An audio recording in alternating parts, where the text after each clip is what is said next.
Great. Well, welcome everyone. Great to have you with us at this GMAT Club and Fortuna admissions session on applying in round two. It's great to have you with us. My name's Bill Kooser. I am a director at Fortuna Admissions and also former associate dean at University of Chicago Booth School of Business, where I spent nearly 30 years in a variety of capacities. So it's great to have you with us, and looking forward to having a chat about applying to the M7 schools in round two. And I'm Rachel Erikson Hee, and I was a Stanford Business School interviewer for many years, and now I work at Fortuna with Bill, helping people with their business school applications. So I think we're going to just dive right into it, give you a little bit of an introduction in terms of what are schools looking for, some general information, and then going through the specific M7 schools one by one, giving you some tips and hints for how to tackle their applications. So first of all, what are the schools looking for? Let's just jump ahead to that slide if we can, Bill.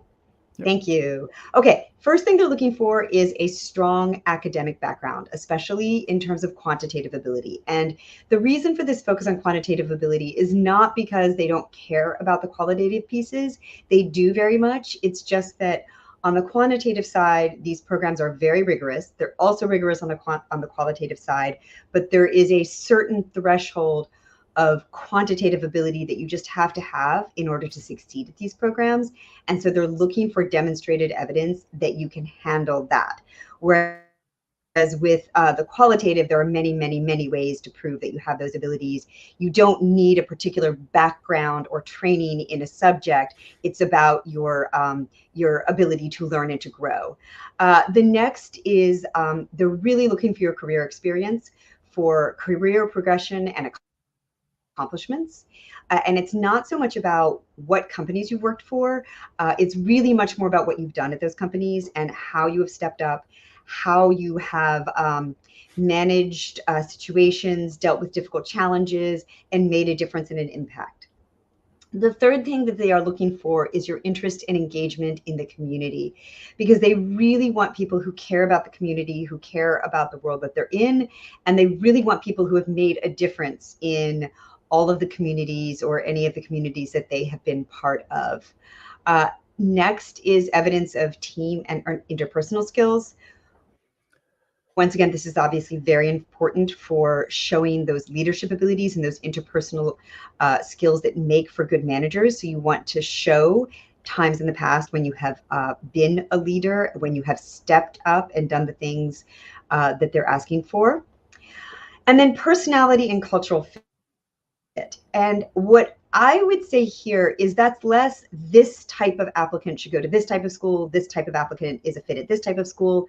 I think personally, business schools are tending to look for similar things, but they are looking for people whose personality makes them a good fit for business school, who are going to be engaged, who are going to be positive forces, who are going to make a difference on campus, who are going to contribute.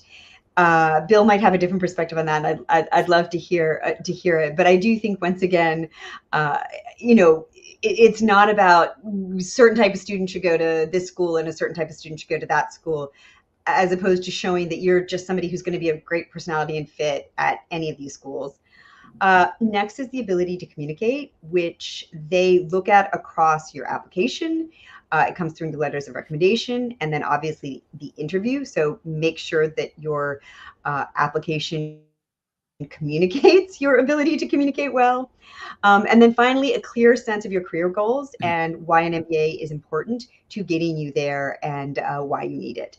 I'm going to turn it over to Bill now to talk a little bit about round two. Yeah. So just following up on some of Rachel's comments here, one of the things that's important, even though we're going to go through and talk about each of the M7 schools in particular, they're all looking for these kinds of things. So any of the things that might be different from one school to another in terms of what they might be looking for, those are all at the margin.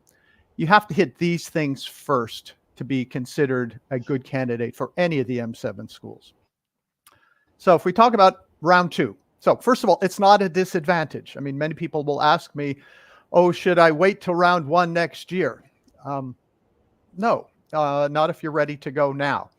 Round two and round one are very, very similar, if not identical, in terms of the competitiveness, the ability to be admitted in either of those rounds. Yes, when it comes to round three or beyond, it gets a little dicier because some of the seats are filled up. But round two is every bit as good a deadline to hit as round one. But the key thing is, are you ready to apply? You don't want to rush an application. We typically suggest 3 months to prepare all of the work that goes into building a great, strong application. That requires a lot of introspection, a lot of reflection, a lot of editing of essays. So you want to make sure that your application is a solid one, that it is ready to go. You don't want to rush it if at all possible. So the idea is not to worry about so much about the dates, but when is your application ready and the best that it can be. The other thing to remember, though, about round two is that the holidays fall right in the middle of it. So as you're preparing for deadlines that might be in the early part of January, you've got Christmas deadlines, you've got Hanukkah deadlines, you've got New Year's, you've got potentially Thanksgiving, all sorts of things that might get in the way of spending as much time on the applications as you might like. So keep that in mind as you're thinking about your schedule, thinking about the timelines that you're going to set to prepare all the various materials for your application. So now we're going to go very, very quickly through some of the specifics for each of the M7 schools. All right. So I'm going to start off with Harvard. And the first thing I want to say about Harvard is that it is a very concise application that is focused on leadership and growth. They give you 3 jobs. It doesn't matter if you've had 7, you're only allowed to talk about 3. They give you 3 extracurriculars. Doesn't matter how many you've done, 3 awards. So for Harvard, you really need to think about what are the most important, most impressive things that I've done, and spend that time to pare them down and communicate as effectively as possible everything that you have done for them. That's one thing to keep in mind with the HBS application. The next thing to know is that Harvard wants leadership and they want authenticity, not why HBS. Out of all of the schools, Harvard is the one that cares the least about you telling them why Harvard is a great institution. They want to know about you. They don't want to know that you know about Harvard. With that in mind, what you should do is you should focus on personal growth, decision-making, and your leadership impact. And you should use specific examples to show how you've made a difference in your roles. So now I want to talk a little bit about those essays that you see, the business-minded essay, the leadership essay, and the curiosity essay, to explain how to incorporate those things. For all 3 of these are very short, very tight essays. And I think that it is often helpful to focus on one story for each of these. Don't try to tell too much. Don't try to communicate a lot. Have it be a great example of where you showed leadership, a great example of why you have your career vision and the difference it's going to make, a great example of curiosity on your part and what that led to. And then finally, you don't want to waste too much time addressing all of the elements of the prompt because the prompts are a little bit complex. So for example, I'm just going to read the business-minded essay 1. It's, please reflect on how your experiences have influenced your career choices and aspirations and the impact you will have on the businesses, organizations, and communities you will serve. One thing you should know there is you do not have to explicitly address how you are going to have an impact on the businesses and the organizations and the communities. Talk about what you're going to do, and then just a brief sentence at the end to tie it to that prompt. But focus on you, not on answering all of the specific details of the questions for the prompt. And that's sort of just a little bit of a quick advice on how to approach those essays. Bill, I think you're gonna. So if we jump on to CBS, at CBS is a little bit different. Their questions are a little broader and a little more, in some ways, traditional than what you've found with Harvard. One thing I do want to say is the first bullet point there talks about the 2 short answer questions. One is on the career goal, and one is how you're going to spend your summer. But more broadly, I want to remind you all that one of the key things you should do as you're beginning your applications is to go through the entire online application to identify any short answer questions that might be in that application. All too often, we work with clients who have spent an awful lot of time working on the main essays, and they get down to about a week before the deadline and realize, oh, there are 3 or 4 short answer questions I have to respond to as well. And oftentimes those require as much thought, oftentimes because they're short, as the main essays. So one of the things I encourage everyone to do is take a look at the entire application, go through every single section of it to identify key questions that you might have to respond to, things that I call hidden essays. So in terms of Columbia's, one, they're asking about career goal. What do you want to do long term? And how are you going to spend your summer? They are 50 characters in length, so there's not a whole lot of room. And it's just really for them to kind of get a very quick snapshot of what your plans are, and that you have thought through what the next step is going to be, particularly that coming up summer. So main essay, as with many schools, is a career goal-oriented essay. And for any career goal-oriented essay, one of the key issues to remember is, why do you have that as your career goal? What is it that you hope to accomplish? What impact do you want to have? What problems do you want to solve? So it's not simply about, I want to be a consultant, I want to be an investment banker, I want to be a product manager in a tech firm. It's kind of, well, why do you want to do that? What do you hope to do in that role? And why has it become important to you? So in this essay, you need to spend a bit of time talking about the why. You need to spend a bit of time talking about what have you done so far to prepare you for that role. And then, as Columbia puts it, what is your dream job, the long-term job? Where are you shooting for? How is the MBA and your prior experience coming together to prepare you for something you'd like to do in the 10 to 15 year time frame? And when they say dream job, I think there's a tendency, and I fall into this as well, to kind of really put on the imaginary hat and think, oh, well, I'd love to be a point guard in the NBA, or I'd really like to be, something. What they're really looking for here is, what is your long-term career goal? Not something that's completely blue sky, but something that is reasonable, that has that fits with what you've done to date, and again, where you have a reasonable rationale for why that makes sense. The second essay is focused on a variety of issues in diversity and inclusion. You get to pick one of 5 or 6 different items and explain how you have helped foster those ideas in your current company, or in your volunteer work, or in your community. Again, more and more schools are looking at these issues to kind of get a sense of, how do you deal with people who are different from you? How do you bring others along? How do you support and encourage people regardless of their circumstance? So again, bringing specific examples, showing exactly what you've done, and talking a bit about what you learned from that experience and how it has shaped you and how it's going to impact your involvement at CBS. And then finally, the third essay is, how are you going to co-create your MBA experience? And this is a slightly different wording from the past. This idea of co-creating your experience is an important distinction. It's not simply, what are you going to take, but rather, how are you going to use your own initiative to create an experience that is unique to you?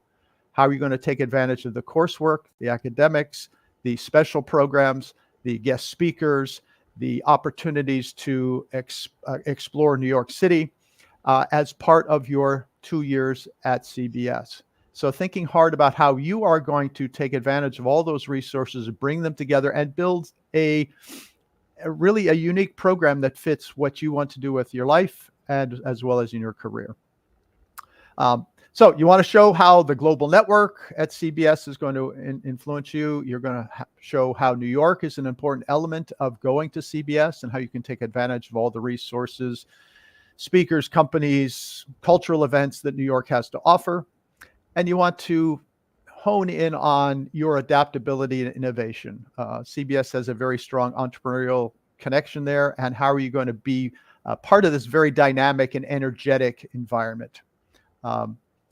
And again, as with any of the schools, you want to link your particular ambitions to the particular strengths of the school. And CBS in particular focuses heavily on kind of being in New York and being a very entrepreneurial culture. So how does your experience lean into that, and how are you going to take advantage of that in building your career today?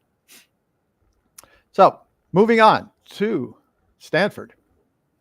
Yes, and for Stanford, I just want to say I love, Bill, your idea of the hidden essays, because Stanford has 4 hidden essays, and they're big ones. Yep. So Stanford's application, the very first question, which is they give you 1,200 characters, which is about 200 words.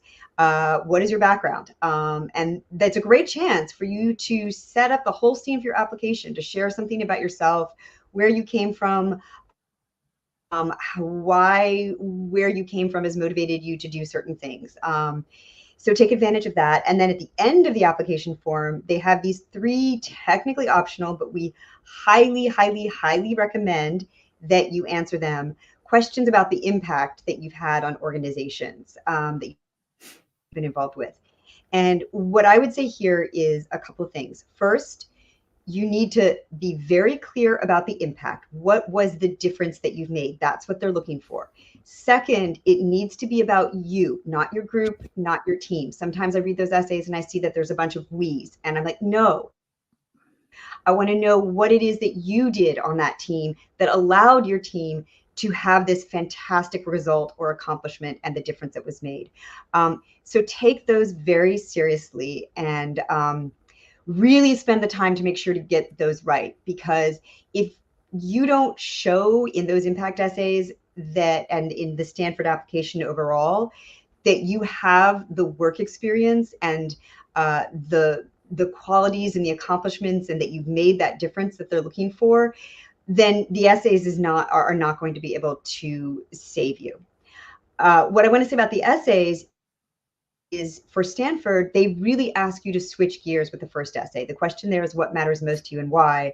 And they want you to put all of the, like, I did this, I'm fantastic, blah, blah, blah, in those impact essays and in the application and on the resume.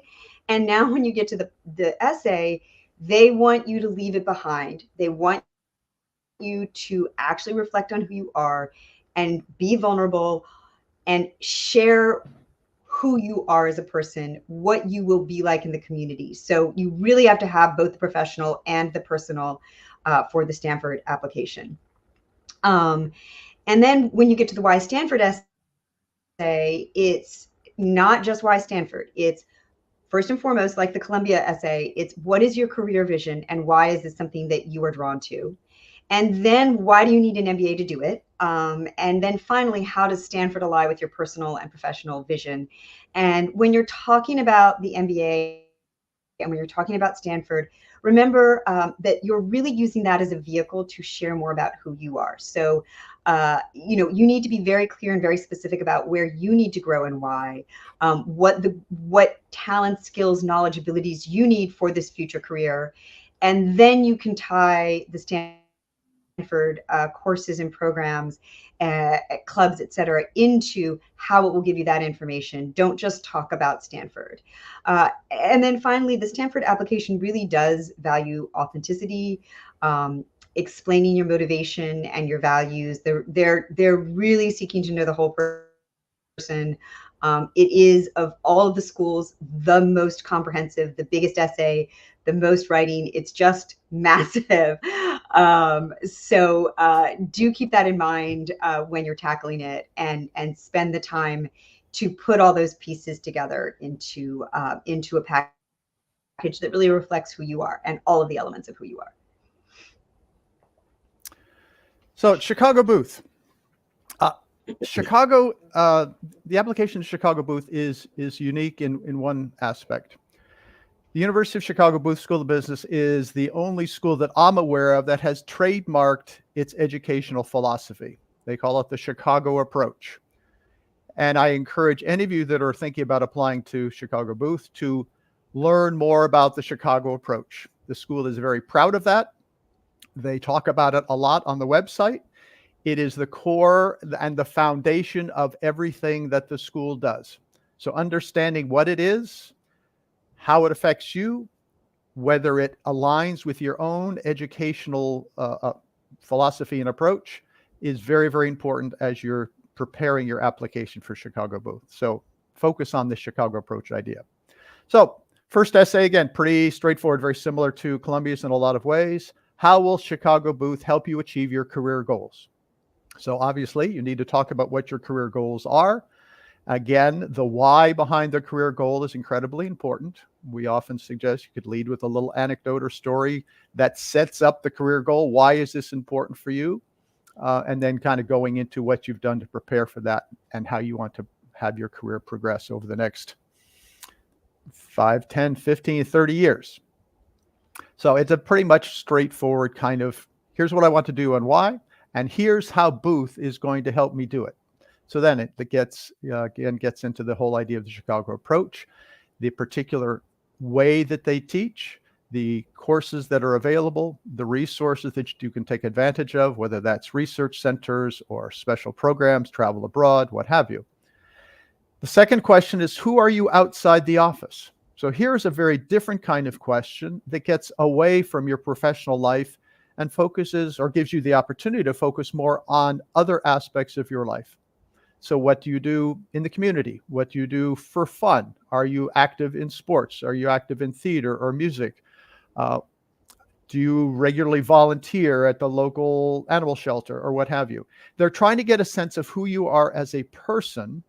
And again, being as specific about what it is that you do and why that's important to you.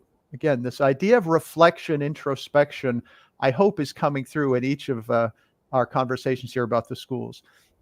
It's not simply throwing down some ideas that might be based on your resume, but rather thinking deeply about, why do I do what I do? And why do I want to go in a particular direction? Why is the MBA important to me? And all these other aspects of my life, what have I learned from them and where do I want to take them? So thinking deeply about who are you outside the office and showing who you are through some examples is the way to tackle that essay. Booth is looking for analytical thinkers, and I don't necessarily mean quantitative thinkers, although quant skills are important, but rather people that can look at a problem, break it down into component pieces, and come up with a solution. And one of the other hallmarks of the Booth curriculum is its flexibility. So Booth is often looking for people that can navigate that flexibility, build their own curriculum that do not require someone to handhold them through a process. Booth has this wonderful opportunity to create whatever it is you'd like to do, depending on where you want to go in your career, but they're not going to handhold you through that process. So don't expect a whole lot of people coming alongside you telling you to take this, take this, take this. So being able to demonstrate that you thrive in that kind of environment is important. And again, talking about the rigorous analytics, that's all part of the Chicago approach. How does data and the foundations of various disciplines support your career goals, and how does that resonate with your own approach to education? And as with many schools, you want to talk about strategic thinking, your problem-solving abilities. Every school is going to be looking for those.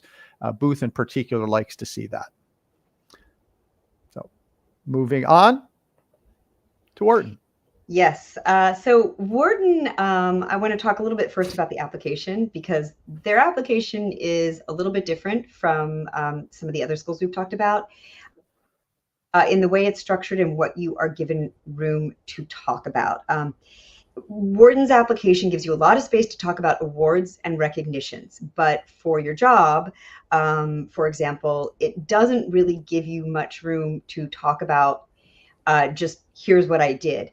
And so with the Wharton application, one piece of advice sometimes is that when it comes to that recognitions part, you can interpret recognitions fairly loosely. An early promotion, a fantastic bonus, a really high ranking on a career evaluation.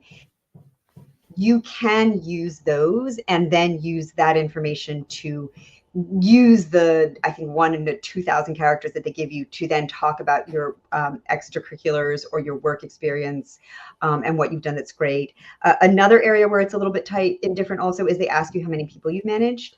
And then they give you room to describe how you've managed them. Here, once again, this does not mean you have a direct report where you did their job evaluations. If you were senior to somebody and you were informally managing them and guiding them on a task, or you were working with a client and you were helping the team upskill, you can talk about those opportunities and experiences also, which gives you room to add a little bit more context to an application that otherwise might seem a little bit tight. And then you also should keep in mind that your resume does get to do a lot of that heavy lifting for you. For every school, it should be doing a lot of that heavy lifting. And then remember, for Wharton, they do have all of that information and context about you. So Wharton has 2 essays, the career vision essay and then an essay on contributions to the community. So for the first one, Wharton does value specific career goals. And then they also want to really know specifically how you will contribute to the school community. Unlike Harvard, for example, Wharton still wants to know mostly about you, but they also want to understand that you have engaged with the Wharton community in order to understand what their education is like.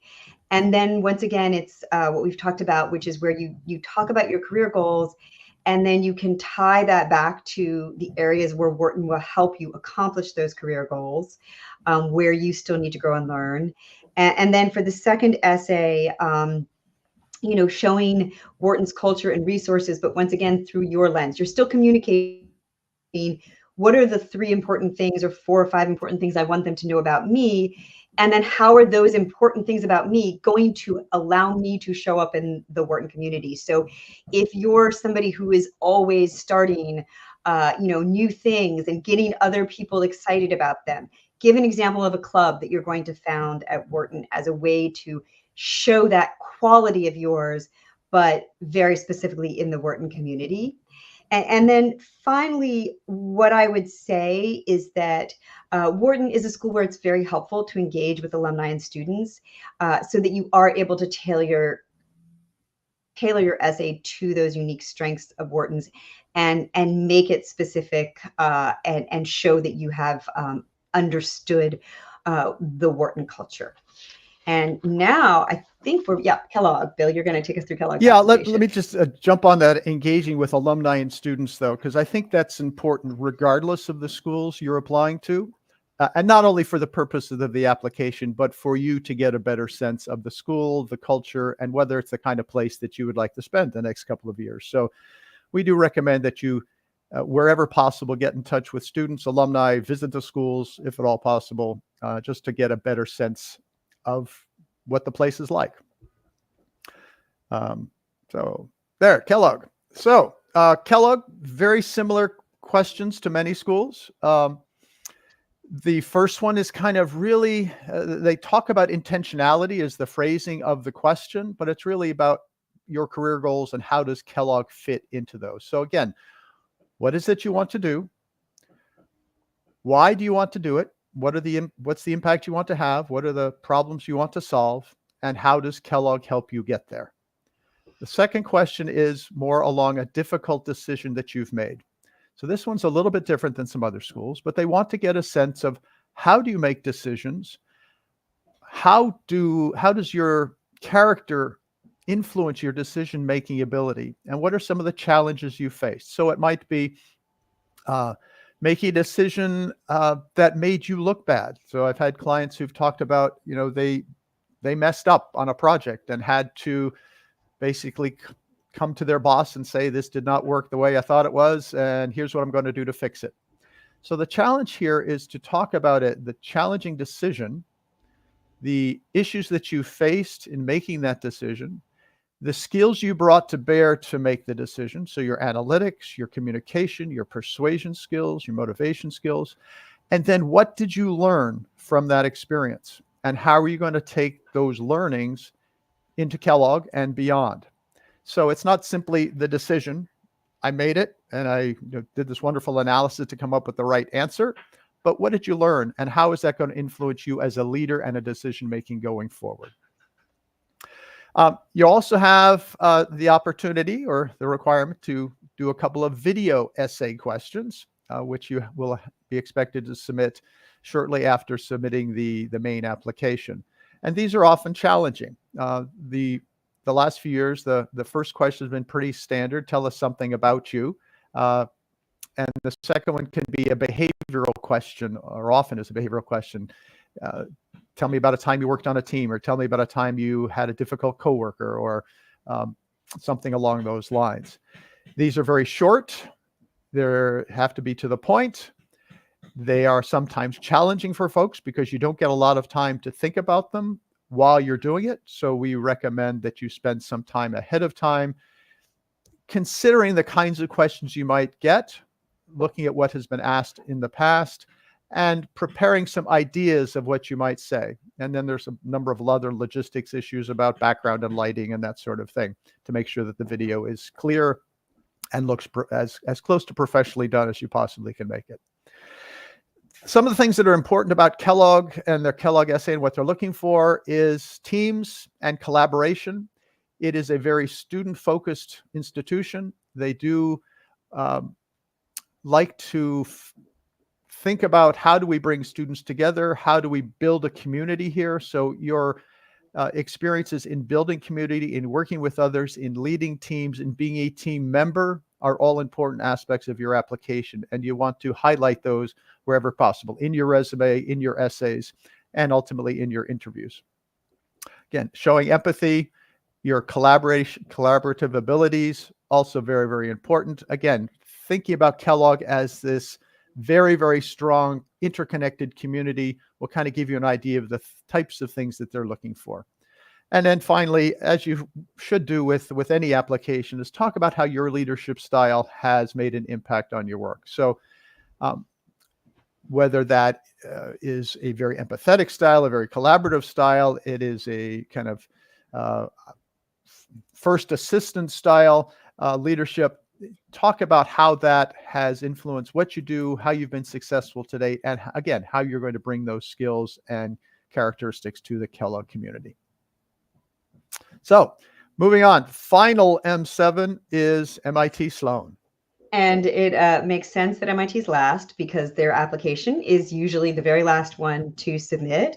Their deadline is usually behind everybody else's by at least a week and sometimes by 2 to 3 weeks. And this is really good because the MIT application, I think of all of them, is the most unique, the most different.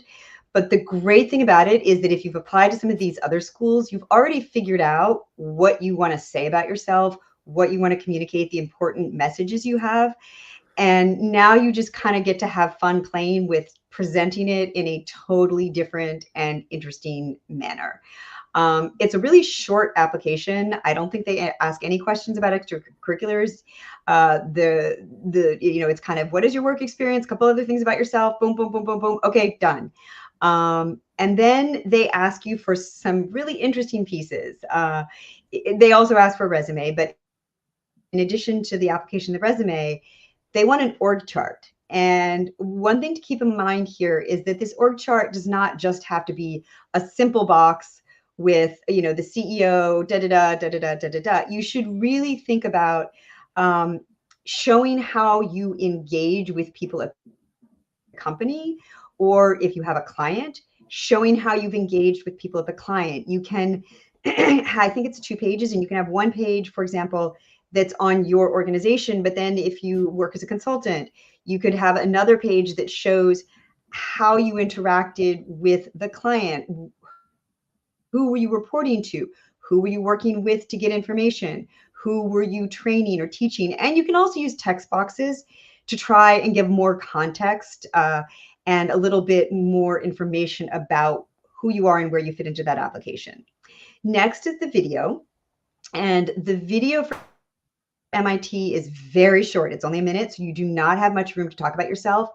But here is where you can focus on that personal element of yourself. Maybe talk about your career vision if it's something that really matters to who you are, but also really try to introduce who you are. This is the sort of that more personal, vulnerable element where you're capturing what you're like as a person.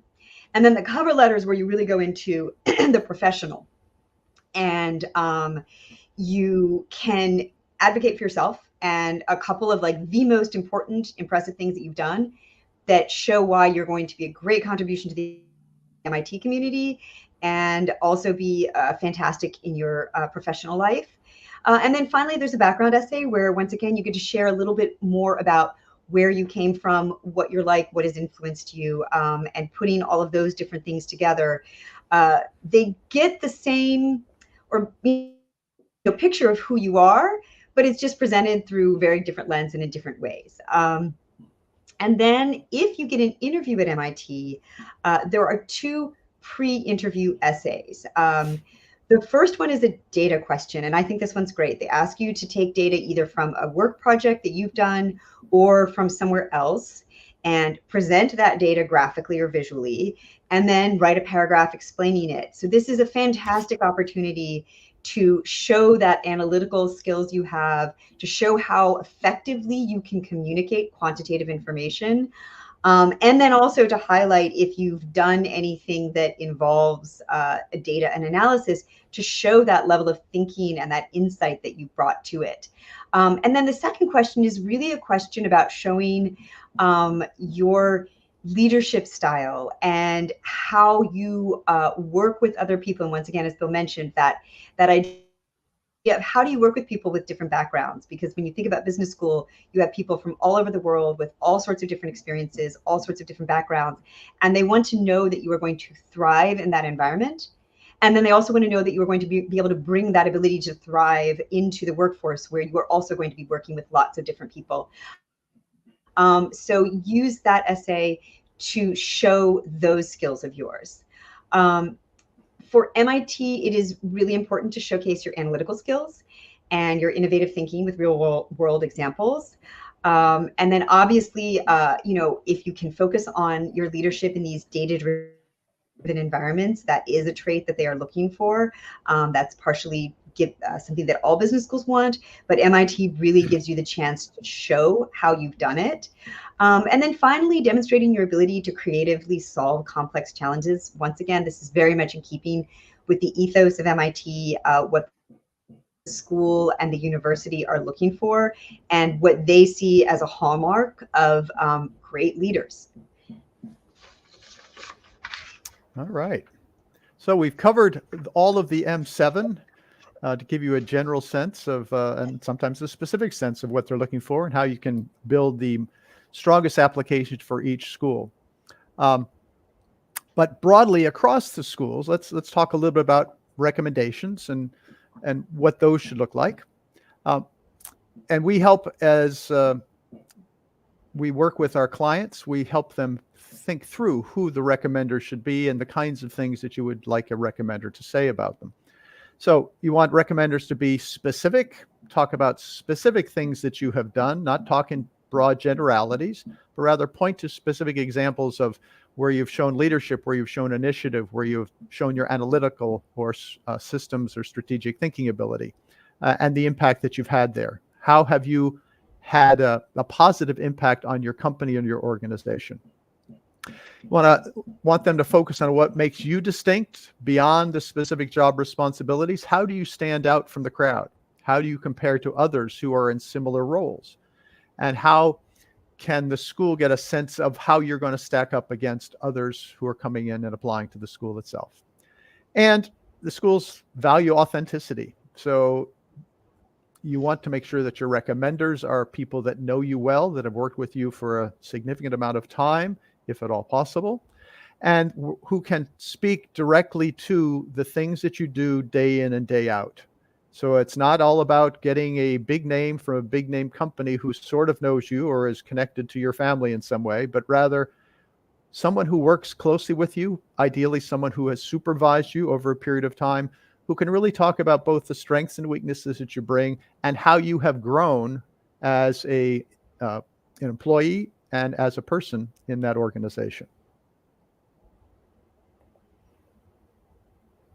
And then finally, the resume and the short answer questions, or the questions on the application, those open-ended questions Bill talked about. So for the resume, I guess what I want to say is this is not a job. they're not looking for specific technical skills. They're not looking for your ability to do a particular job. It's a very different type of resume. So you need to re-scrutinize every single line on your resume to make sure that it fits with what business schools are looking for.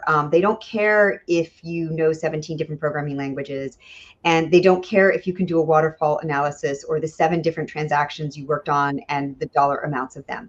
They want to see your impact. They want to see your strategic thinking. They want to see your insights. They want to see the times you made a difference. They want to see what that difference was. They want to see how effectively you worked with senior people. They want to see how effectively you worked with junior people. You want to capture all of those things still in resume format. So think for every single bullet point, what am I trying to communicate with this bullet point? Why is this actually impressive? What was important? What was challenging? What was interesting? What was significant about this work that I did?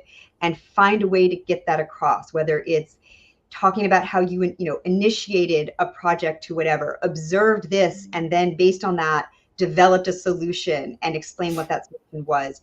Use the resume that way to try and get across a deeper level of what you did than just the technical skills and know-how that you have to do a certain job. And then this next piece of advice goes across both the resume and the application, which is please try to avoid jargon and try to avoid industry specific language that outsiders won't understand. You don't know who's going to be reading your resume and application. And if you're a really strong candidate, it's probably going to be read by multiple people. And it's going to be potentially read by people who are not experts in your specific field. And it needs to be accessible to people outside of that. It also is just a hallmark of good communication. HBS, for example, specifically says describe your job responsibilities without using jargon or technical terms. If you can't communicate to somebody who doesn't know your job what you did, then you're not a great communicator. So really think about those questions on the application. And once again, I want to highlight and go back to what Bill said about that these are mini essays and you need to think of them that way. And you can't use the same answers across schools.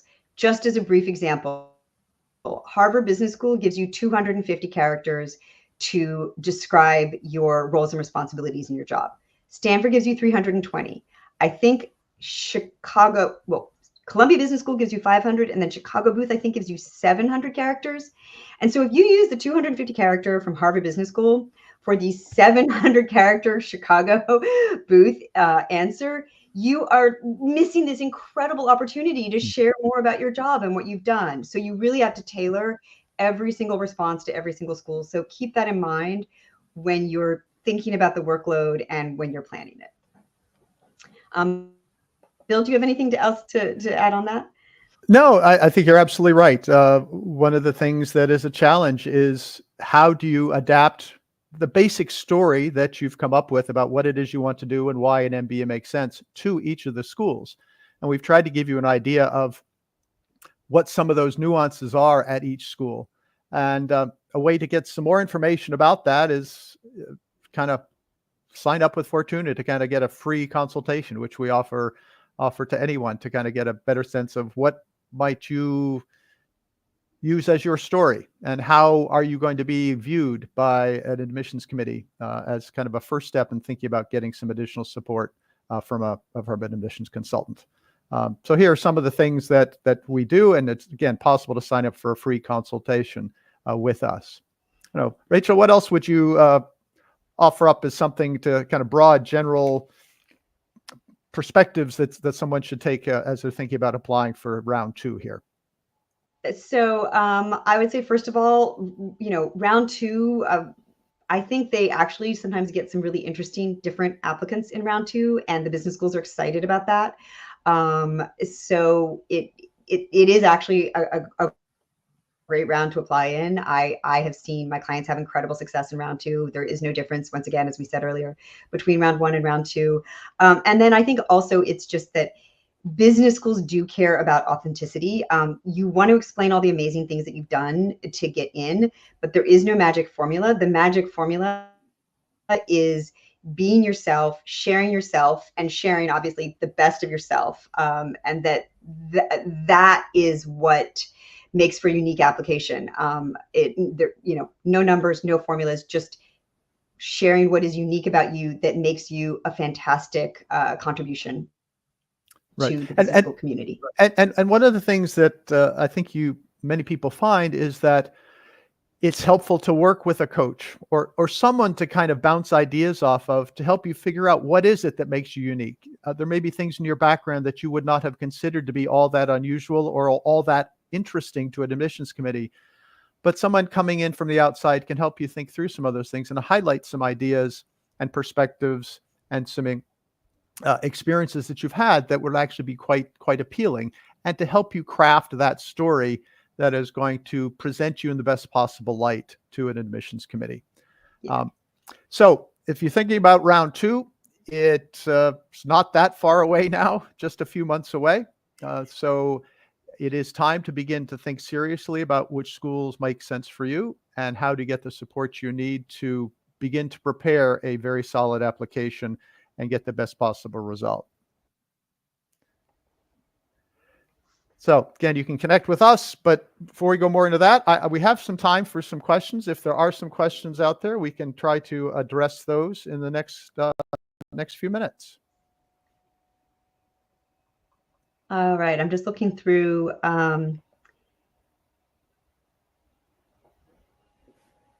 So the first question is about executive MBA programs for someone with 20 years of work experience. And it's asking whether the Stanford MSX and MIT Sloan Fellows are the only programs that are relevant for an applicant with that degree of work experience. Bill, I'd love to hear your perspective on this because I think you've done a little bit more work with the executive MBA programs. I spent a lot of years running the executive MBA program at Booth.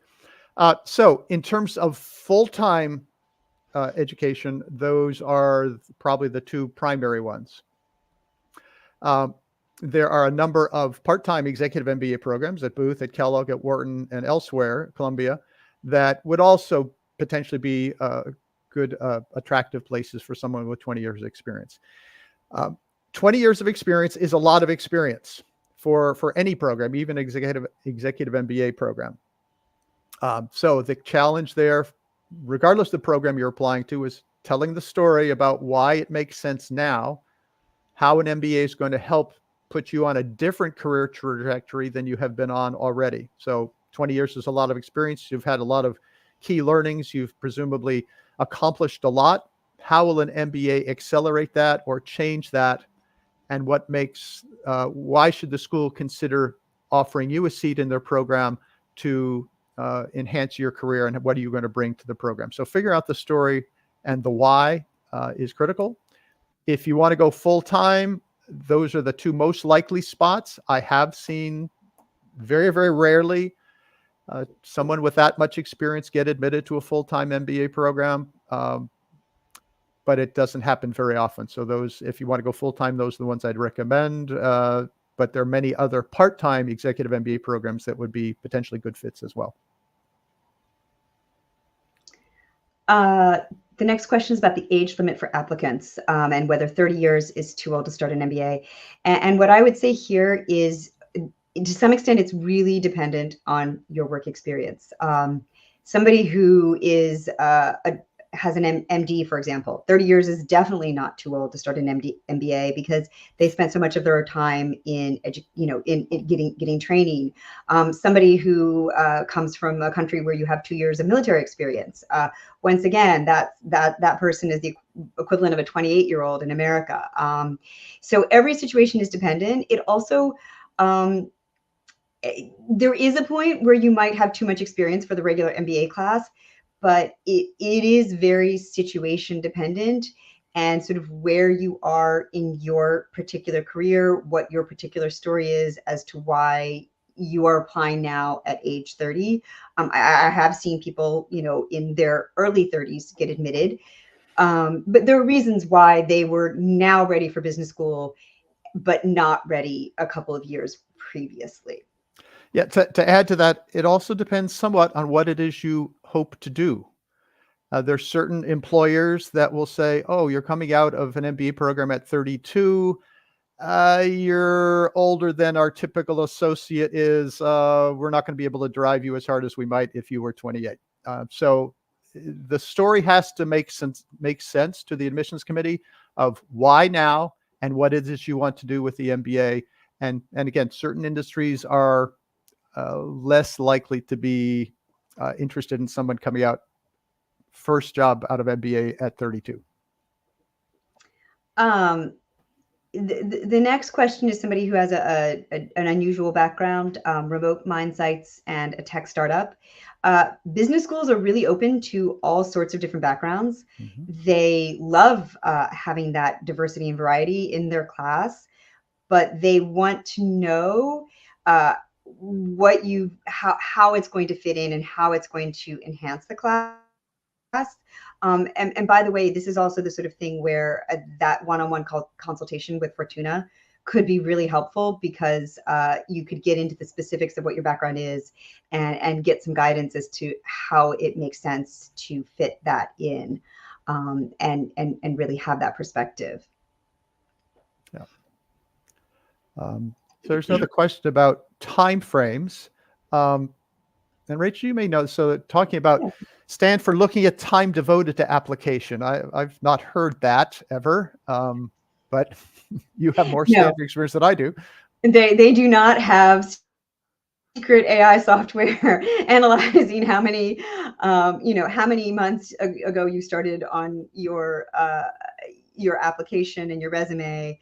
What they're looking for is and the person who said that, what they probably meant was the time that you devote to your application shows up in the quality of your application. And I do know, for example, that like in round 3, some of those applications are really rushed. And I see it when we get an application that's last minute. Sometimes it shows, it just sloppy mistakes, stuff is repeated in multiple places. There's not really a thoughtful story behind it.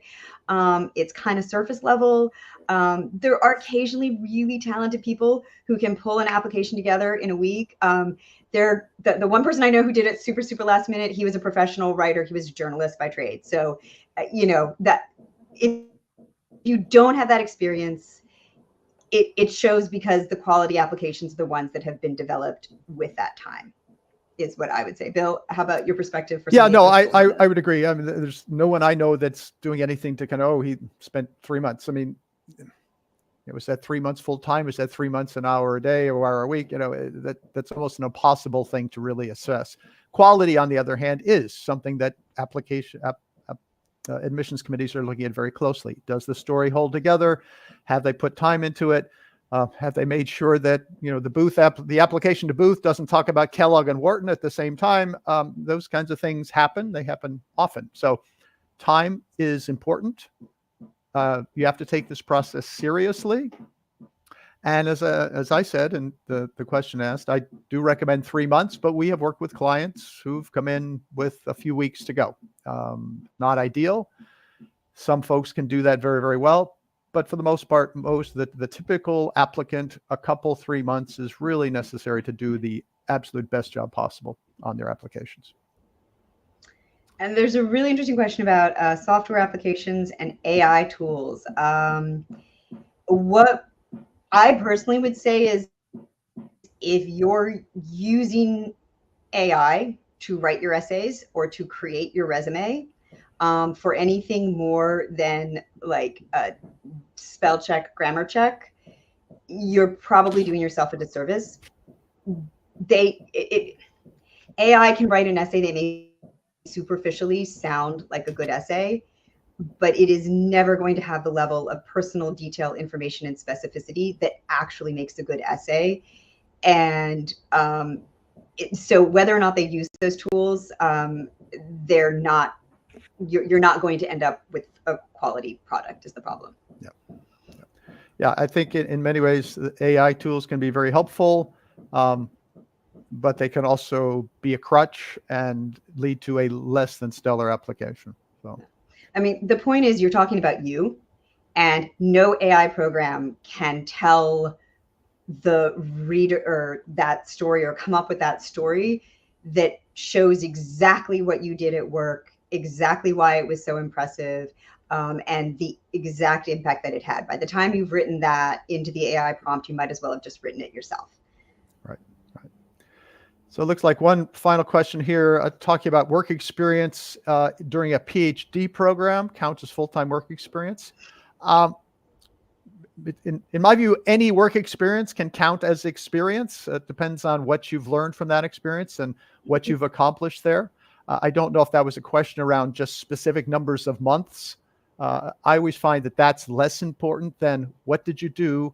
What did you learn? How did you affect other people? How did you interact with other people?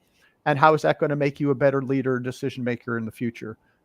So if you did something as a PhD candidate, maybe you were teaching, maybe you were advising, all of those things could be very valuable pieces of your story that an admissions committee would really like.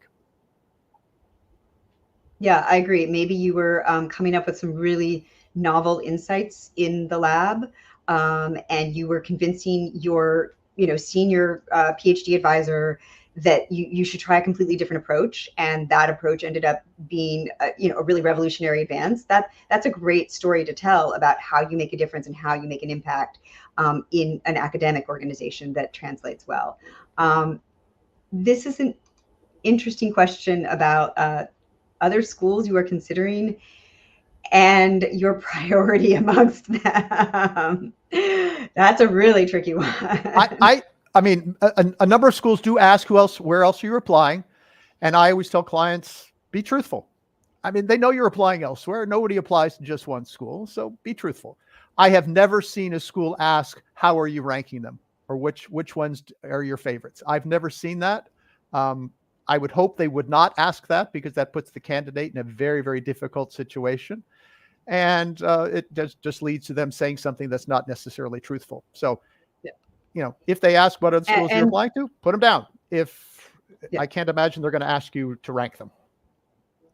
And if they do, then unfortunately the answer, whatever school you're applying to, is your top choice, and have good reasons why. Right. Was there one last question? We got one last question, I think. About a paralegal? Yeah. Can a paralegal get into a top school? Sure. It's all about the story and all about what have you learned? What do you bring to the school? What are your career goals? Again, it's presenting the admissions committee with a compelling reason that you are going to be a great student, a great member of the community, and a great alumnus of that program.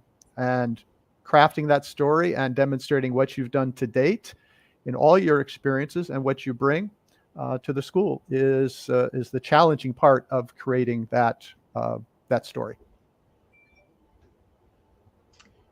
Great. This has been wonderful. Thank you for joining us. Thank you to everyone for your thoughtful and insightful questions that helped us hopefully share a little bit more about what it's like to apply to schools. And once again, if you have any questions, just go to fortunaadmissions.com /free-consultation. And one of our really talented, helpful coaches would be thrilled to talk to you more and give you some insights into your particular application process. Right. Thanks for your time today. Really appreciate it.